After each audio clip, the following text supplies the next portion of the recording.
Breaking economic news now. The July jobs report is out, and 1.8 million jobs were added last month. The unemployment rate dropped to 10.2%, down from 11.1% in June. And with us now, former Treasury official and Morning Joe economic analyst Steve Ratner. So, Steve, the numbers, you can't ever say double-digit unemployment is good, but certainly it seemed to be going in the right direction this past month. What can you tell us? Yeah, Joe, that's right. We are certainly, things are improving, although dramatically more slowly than they were improving. In the prior month, we added about, I think, 4.8 million jobs, and now we're adding 1.8 million jobs. We had lost 22 million jobs, and so we still have something like 15 million jobs left that we need to add to get back to where we were, a little bit less than that. And so it's a long way back. And so what the picture is, to get to the bottom line, the picture that we're seeing today is of an economy that is recovering. As you say, we're adding jobs. The unemployment rate is edging down. But it's not a V-shaped recovery. It's not the kind of quick bounce back that some people early in this pandemic thought might happen. It's a slow and slowing recovery back. And much of the other economic data that we are seeing points to the same situation, an economy that is not growing as fast as it was and not as fast as we hoped it would, obviously because we are starting to have to shut things down again because we are not controlling this virus properly. So, Steve, we throughout the month, it seems that we get economic signals, contradictory economic signals.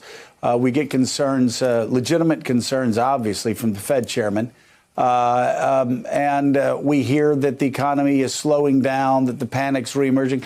And then we'll get a report like this, a monthly report like this, that will seem to undermine a lot of those previous reports. I know two things can be true at the same time. There can be segments of the economy that are struggling along still, even while people are getting back to work. But why is it that it seems that we are getting contradictory signals on the state of the U.S. economy every day?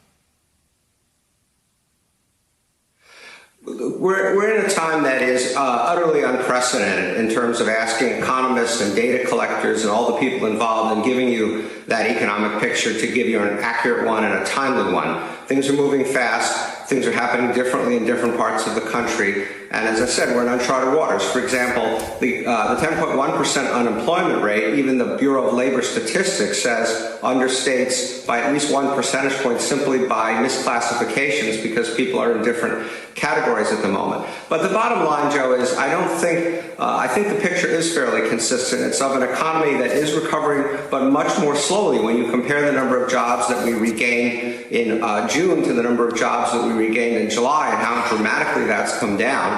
I think it's consistent with what people like Fed Chairman Powell are saying, which is that the recovery is losing steam, it's ebbing. And remember also, this report that we saw today was taken in mid-July. The data was collected in mid-July.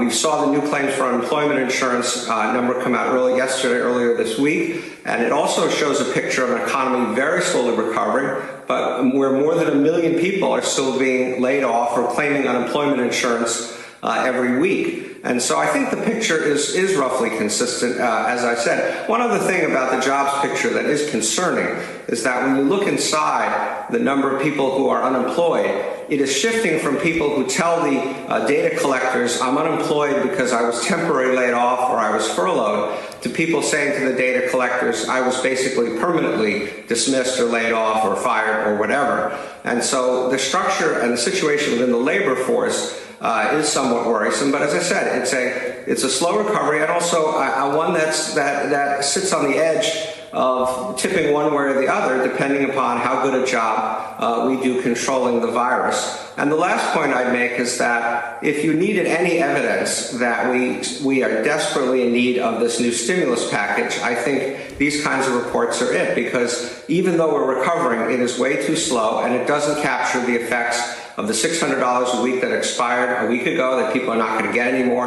the PPP that expired at the end of July, and so on and so forth. Steve, you led me right into my next question, which is now we're a week away from that last $600 a week check going out to people who need it so badly. And we know this morning that Congress is basically nowhere in their negotiations with the White House as well, and they're saying as much out loud. So what is the impact if this goes on and for another week, another 2 weeks, deep into August? What do you see as happening to next month's numbers, for example?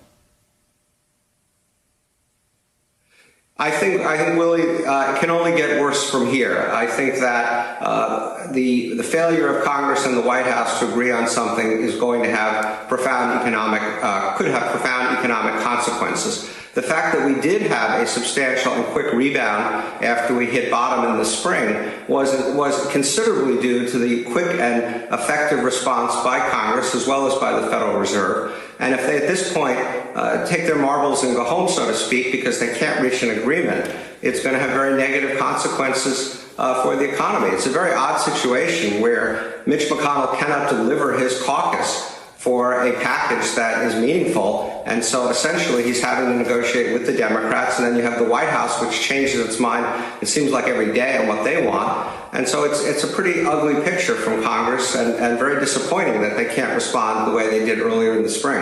All right, Steve Ratner walking us through the numbers. 1.8 million jobs added in July, the unemployment rate down to 10.2%.